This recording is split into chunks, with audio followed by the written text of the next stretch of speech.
The Bible's answer to what existed before the beginning. An introduction. Before any beginning that humans can measure, before time as we know it, before space, matter, or energy, there was Jehovah God. He existed alone, from everlasting to everlasting, without a starting point and without an end. This truth is affirmed at Psalm 90 verse 2, which says that Jehovah is God from eternity past to eternity future. 1 Timothy chapter 1 verse 17 describes him as the King of eternity, immortal, invisible, and unmatched. At that time there was no universe yet, no heavens filled with stars, no earth beneath human feet, and no other living persons.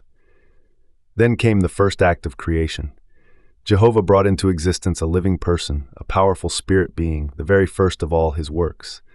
The Bible identifies this one as the Word, as stated at John chapter 1 verse 1. This one is later known as Jesus Christ when he comes to earth as a human. That verse shows that the Word already existed when Jehovah began his creative activity. This Spirit Son did not exist forever. He had a beginning. Proverbs chapter 8 verses 22 through 31 speaks of wisdom as a person, produced by Jehovah as the beginning of his way, before the earth and before the hills were formed. According to Jehovah's purpose, this description applies to the Word, who is Jesus Christ in his pre-human existence. Colossians chapter 1 verse 15 calls him the firstborn of all creation, showing that he was the first one Jehovah made. After creating his firstborn son, Jehovah did not work alone. Proverbs chapter 8 verse 30 describes the Word as a master worker at Jehovah's side, working closely with him. Through this cooperation, Jehovah created many more spirit persons. These spirit sons are known as angels. They were created before the earth existed. Job chapter 38 verses 4 through 7 records Jehovah asking where humans were when the foundations of the earth were laid, and it explains that the sons of God shouted in applause at that time. This shows that the angels already existed before the earth was formed. Only after the spirit realm was established did another major beginning take place. Genesis chapter 1 verse 1 states that in the beginning God created the heavens and the earth. This beginning refers to the start of the physical universe, including the stars, the planets, and the earth itself. It occurred long after Jehovah, Jesus Christ, and the angels were already in existence. Jehovah used his active force, his Holy Spirit, to bring matter into existence and to organize it according to his will. Isaiah chapter 40 verse 26 describes Jehovah as the one who brings out the starry army by number, calling them all by name because of his vast dynamic energy. So before the beginning mentioned in Genesis, Jehovah lived in the spirit realm with his firstborn son, Jesus Christ, and with countless angels. The material universe, though vast and impressive, is only a later part of Jehovah's long history of creation. This Bible-based understanding reveals Jehovah as the eternal source of life, wise, orderly, and worthy of deep respect.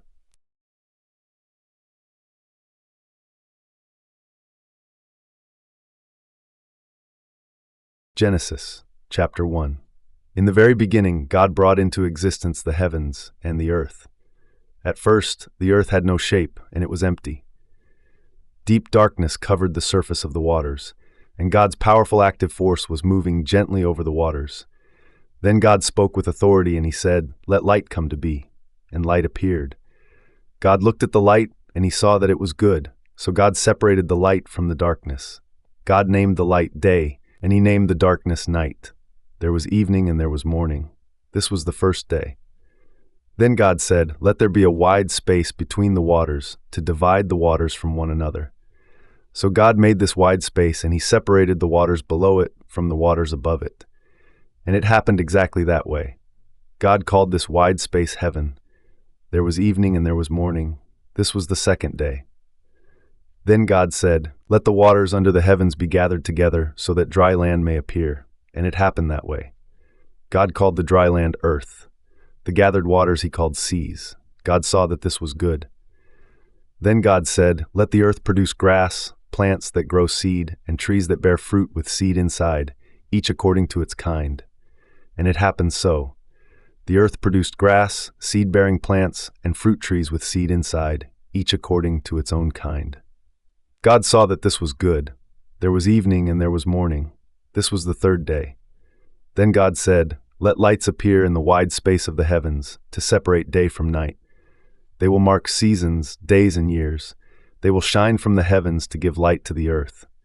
And it happened so. God made two great lights. The greater light ruled the day, the smaller light ruled the night.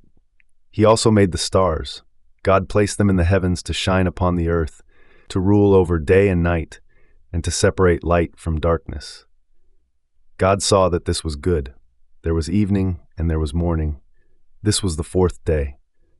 Then God said, "Let the waters teem with living creatures, and let flying creatures fly above the earth, across the wide space of the heavens." So God created the great sea creatures, and every kind of living thing that moves in the waters, and every winged flying creature, each according to its kind. God saw that this was good. Then God blessed them. He said, "Be fruitful and become many. Fill the waters of the seas, and let the flying creatures become many on the earth." There was evening and there was morning.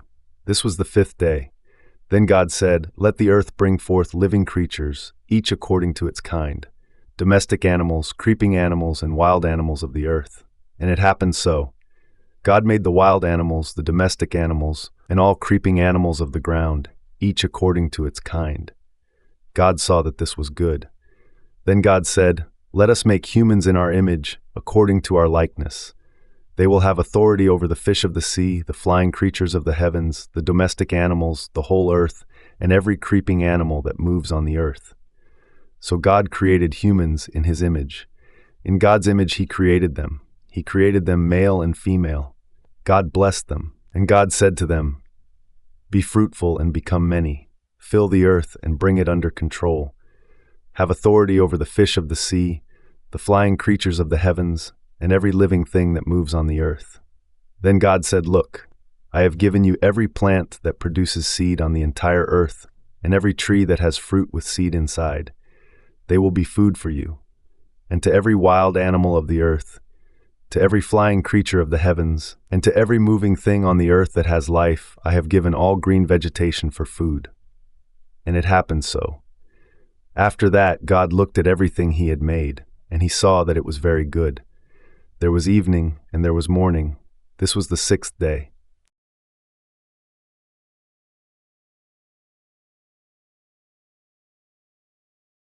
With the chapter complete, we can now reflect on the lessons found in this account. Genesis chapter 1 teaches that the universe and all life had a clear beginning. The sky, the earth, light, and all living things did not appear by accident.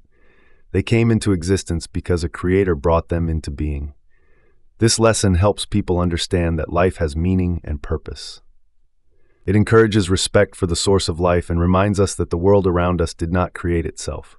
The chapter shows that creation happened step by step in a calm and orderly way.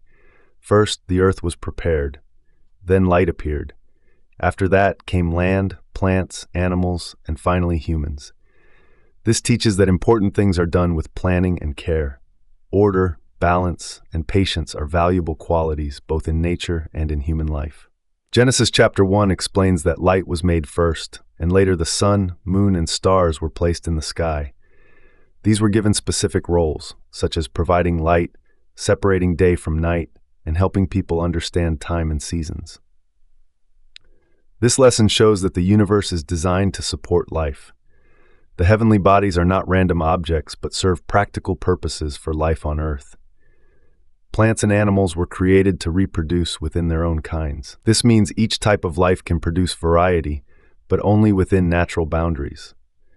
This lesson helps people understand why living things remain distinct. It also shows that life is structured and guided by clear design rather than uncontrolled change. Humans were created differently from animals. They were given the ability to think deeply, make choices, show love, and understand right and wrong. This lesson teaches that human life has special value. It encourages respect for people of all backgrounds and reminds us that humans were created for meaningful responsibility, not to live without purpose. Humans were given authority over the earth and the animals, but this authority was meant to be used responsibly. It was not permission to destroy or misuse nature. This lesson teaches care, balance, and responsibility. The earth is something to look after, protect, and use wisely for the benefit of all. After creation was completed, everything was seen as good. The earth was suitable for life, peaceful, and well-balanced. This lesson helps people understand that harm, suffering, and disorder were not part of the original design. The world was meant to be a safe and enjoyable home. Genesis chapter 1 encourages people to observe the natural world. The beauty, order, and complexity of life can help people think deeply and appreciate the wisdom behind creation. This lesson invites reflection and learning. By observing nature, people can grow in understanding, gratitude, and respect for life. In this chapter, we are reminded that life has a beginning, that the world around us did not appear by accident, but follows order and purpose. We are reminded that human life has value, and that the earth deserves care and respect. And above all, this chapter leaves us with a quiet truth. The world we live in has meaning, and life itself has a purpose.